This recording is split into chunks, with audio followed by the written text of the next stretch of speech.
Hi friends, welcome to my tender file Lakshmi పోయిందని చెప్పగానే అరవింద లక్ష్మిపై మండిపడుతూ ఉంటుంది. అదేమైనా దిండనుకున్నారా? వేల కోట్ల టెండర్ ఫైల్ని దిండు కింద పెట్టుకొని పడుకోవడానికి అని అరవింద ఫైర్ అవుతూ ఉంటుంది. ఇక ఇప్పుడు ఎవరు బాధ్యత తీసుకుంటారండి? వేల కోట్ల ప్రాజెక్ట్, కంపెనీ పరువు ప్రతిష్ట, వేల కోట్లు అన్నీ పోయాయి అని అంటూ ఉంటుంది అరవింద. ఇక జాను ఇలా అంటూ ఉంటుంది, రాత్రి దొంగ పడ్డాడు కదా అత్తయ్య ఇంట్లో, వాడు ఫైల్ తీసుకొని వెళ్ళిపోయినట్టున్నాడు అని అంటూ ఉండగా అరవింద ఇంకా తిడుతూ ఉంటుంది. అసలు మీరు అంత మొద్దు నిద్ర ఎలా పోతారు? లక్ష్మి, నీకు అస్సలు బాధ్యత లేదా? ఒకడు వచ్చి రూమ్లో నుండి ఫైల్ తీసుకెళ్తూ ఉంటే చూస్తూ పడుకునే అంత మొద్దు నిద్రపోయావా?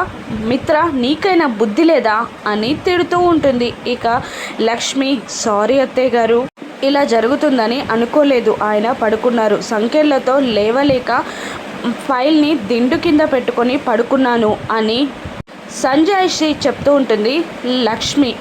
ఇక మనీష మధ్యలో మాట్లాడుతూ, అవును, ఆ సంఖ్యల వల్లే ఇదంతా జరిగింది. సంఖ్యలు తీయమంటే ఏదో దురదృష్టం అది ఇది మాట్లాడింది, కానీ ఆ సంఖ్యల వల్లే ఈరోజు ఫైల్ పోయింది. సంఖ్యల వల్లే ఆ ఫైల్ జాగ్రత్త చేయలేక దొంగల పాలైంది.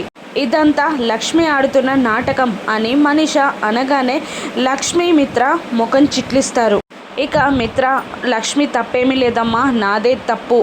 నైట్ అంతా ఫైల్ ప్రిపేర్ చేయడం వల్ల చాలా టైర్డ్ అయిపోయాం, అందుకే పడుకున్నాం. అందుకే ఫైల్ని దిండు కింద పెట్టింది లక్ష్మి, అంతే అని అంటూ ఉంటాడు మిత్ర. ఇప్పుడేం చేసినా ఫైల్ తిరిగి రాదు అని అంటూ ఉంటుంది అరవింద. ఇక ఫైల్, ఇంటి పరువు, ఫ్యాక్టరీ ప్రతిష్ట అన్నీ పోయినట్టే అని అంటూ, ఇదంతా నీ వల్లే లక్ష్మి. ఒకప్పుడు నిన్ను ఇంటికి మంచి చేయడానికి తీసుకొచ్చాను, ఇప్పుడు నీ వల్లే ఇంటికి చెడు జరుగుతుంది. నీ వల్లే ఫ్యాక్టరీ పరువు పోతుంది. నువ్వు అసలు నా కళ్ళ ముందు నిలబడొద్దు, వెళ్ళిపో అని అనగానే లక్ష్మి బాధగా ఏడ్చుకుంటూ అక్కడి నుండి వెళ్ళిపోతుంది. వెంటే జాను కూడా వెళ్తుంది. ఇంకా ఏం చేస్తున్నారు, ఏం మిగిలింది అని అందరి మీద అరవింద ఫైర్ అవ్వగానే అక్కడి నుండి వెళ్ళిపోతుంది. ఇక లక్ష్మి బాధగా నిలబడగా వెంటే జాను వెళ్ళి, అక్క బాధపడకక్క అని అంటూ ఉండగా, నాకేం చేయాలో అర్థం కావట్లేదే అని అంటూ ఉంటుంది లక్ష్మి. అలా ఫైల్ ఎలా పోయిందో అర్థం కావట్లేదు, అసలు ఆ ఫైల్ తీసిన వాళ్ళు ఎవరో తెలుసుకోవాలి అని అంటూ ఉంటుంది జాను. ఫస్ట్ టెండర్కి వచ్చి ఆలోచించాలి అని లక్ష్మి అంటుండగా అప్పుడే లక్కీ జున్ను అక్కడికి వస్తారు. అన్నయ్య, నేను నిన్న సెర్చ్ చేసిన టాపిక్ కనిపించట్లేదు అని అంటూ ఉంటుంది లక్కీ. ఏంటది అని అంటూ ఉండగా, how to remove A enemy అని సెర్చ్ చేశాను కదా, అవి కనిపించట్లేదు అన్నయ్య అని అనగానే, హిస్టరీలో చూడు చెల్లి, అవన్నీ ఉంటాయి కదా అని సలహా ఇస్తాడు జున్ను. ఇక దాంతో లక్ష్మికి కూడా బల్బ్ వెలుగుతుంది. పరుగు పరుగున తన ఫోన్ దగ్గరికి వెళ్ళి ఒక్కసారిగా క్యాలిక్యులేటర్ ఆన్ చేసి ఇక ఆ ఫైల్స్ అన్నీ అందులో సెక్యూర్గా ఉండడం చూసి యాహూ అని అనుకుంటుంది. ఏమైందక్క అని జాను అడుగుతుండగా, నిన్న ఫైల్ ప్రిపేర్ చేసేటప్పుడు ఒకసారి ట్రాలీ చేద్దామని ఆ కొటేషన్స్ అన్నీ మరి ఒకసారి ట్రాలీ చేయడానికి క్యాలిక్యులేటర్లో ఎంటర్ చేసాం. అవన్నీ ఇంకా సేఫ్గానే ఉన్నాయి, ఆర్డర్లో ఉన్నాయి.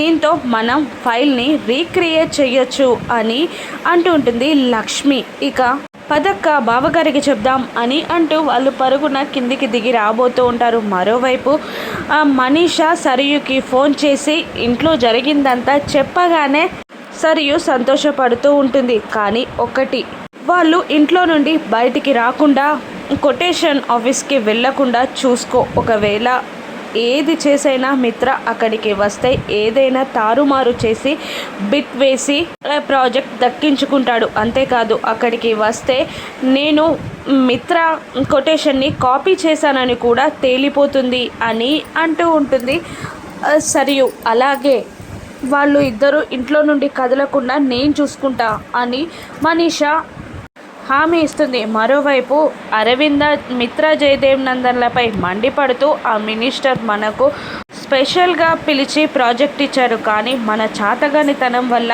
పోగొట్టుకున్నాం. ఇప్పుడు మినిస్టర్కి ఫోన్ చేసి మేము ప్రాజెక్ట్లో బిట్ వేయట్లేదని చెప్పండి అని అంటుండగా పైనుండి లక్ష్మి పరుగున వచ్చి, లేదత్తయ్య గారు మనం బిట్ వేద్దాం, అన్నీ సేఫ్గా ఉన్నాయి, ఫైల్ని రీక్రియేట్ చేయొచ్చు అని అంటూ ఉంటుంది. ఏంటి అని అరవింద కుప్పడగా, ఏమైంది లక్ష్మి అని మిత్ర అడుగుతుంటాడు. కాదండి, ఈ నైట్ మనం కొటేషన్ ట్రాలీ చేస్తున్నప్పుడు అవన్నీ క్యాలిక్యులేటర్లో ఎంటర్ చేసి ట్రాలీ చేసాం కదా, అవన్నీ ఆర్డర్లో సేఫ్గా ఉన్నాయండి. ఆ కొటేషన్స్ అన్నీ వాల్యూస్ అన్నీ ఉన్నాయి కాబట్టి మనం ఫైల్ని రీక్రియేట్ చేయొచ్చు చూడండి అంటూ తన మొబైల్ని మిత్రకి అందిస్తుంది లక్ష్మి. అవన్నీ చూసి, అవునమ్మా నిజంగానే ఒక 10 మినిట్స్లో ఫైల్ని రీక్రియేషన్ చేయొచ్చు అని మిత్ర అంటూ ఉంటాడు. ఇంకా ఎందుకు రాలేట్, వెళ్ళు తొందరగా చేసేయి అని జయదేవ్ నందన్ అనగానే జాను నువ్వు నా ల్యాప్టాప్ తీసుకురావా అని అడుగుతాడు. దాంతో జాను వెళ్ళి ల్యాప్టాప్ తీసుకురాగా లక్ష్మి ఇన్స్ట్రక్షన్స్ ఇస్తూ ఉండగా మిత్ర ఫైల్ని రీక్రియేషన్ చేస్తాడు. ఆ తర్వాత లక్ష్మి జయదేవ్ నందన్ అరవిందాలతో సైన్ పెట్టించుకుంటూ ఉంటాడు మిత్ర. ఇలా అంటూ ఉంటుంది అరవింద, అసలు లాస్ట్ మూమెంట్లో టెన్షన్ పడేలా అయింది, అసలు ఆ ఫైల్ కొట్టేసిన వాడెవడో తెలుసుకొని ఉతికి హారేయాలి అని అరవింద అనగానే పరుగున మనీషాకి విషయం చెప్పడానికి దేవయాని పరిగెడుతుంది. మనీషా చక్కగా డ్యాన్స్ చేస్తూ ఉండగా వెళ్ళి కదిపి జరిగిందంతా చెప్పేస్తుంది. వాళ్ళు ఇంట్లో నుండి వెళ్ళకుండా మనం ఇప్పుడు ప్రయత్నించాలి, వాళ్ళు బిట్ వేస్తే వాళ్ళకే వస్తుంది అని అంటూ మనీషా పరుగున కిందికి వస్తుంది. అరవింద మాత్రం ఇంకా డల్గానే ఉంటుంది. మనకి ఎలాగైనా ప్రాజెక్ట్ వస్తుంది అని మిత్రలక్ష్మి అంటూ ఉండగా, లేదు ఆల్రెడీ మన ఫైల్ ఇల్లు దాటింది కాబట్టి వేరే వాళ్ళు ఇదే కొటేషన్స్ వేయొచ్చు, ప్రాజెక్ట్ మనకు వస్తుందన్న నమ్మకం లేదు నాకు ఇంకా అని అంటూ ఉంటుంది అరవింద. అవునా ఆంటీ, ఆల్రెడీ ఫైల్ పోయింది కాబట్టి ఇంకా ఎవరైనా ఇదే కొటేషన్స్ వేస్తే నందన్ గ్రూప్ ఆఫ్ కంపెనీస్ పరువు పోవడం తప్ప వేరే మార్గం ఉండదు, అందుకని మనం బిట్ వేయకపోవడమే మంచిది, పైగా అక్కడికి పోయి పరువు పోగొట్టుకోవడం తప్ప వేరే పనుండదాంటి అంటూ వాళ్ళు ఇల్లు కదలకుండా టెండర్ వెయ్యకుండా ఆపాలని మనీష ట్రై చేస్తూ ఉంటుంది. కానీ లక్ష్మి అదో రకంగా చూస్తూ ఉంటుంది. లక్ష్మి ఇలా అంటుంటుంది, లేదత్తయ్య ఎలాగైనా ఈ టెండర్ మనకు వచ్చేలా నేను చేస్తాను అని లక్ష్మి హామీగా చెప్తూ ఉంటుంది. నాపై నమ్మకం ఉంచండి అని అంటూ ఉంటుంది లక్ష్మి. ఎలా చేస్తావు అని మనీష అనగానే లక్ష్మి కన్నింగా నవ్వుతుంది. టెండర్ లక్ష్మికే వస్తుందా, లక్ష్మి మిత్రాలకి ఏదైనా ప్రమాదం జరుగుతుందా, రాను ఎపిసోడ్స్లో చూద్దాం. Thank you for watching.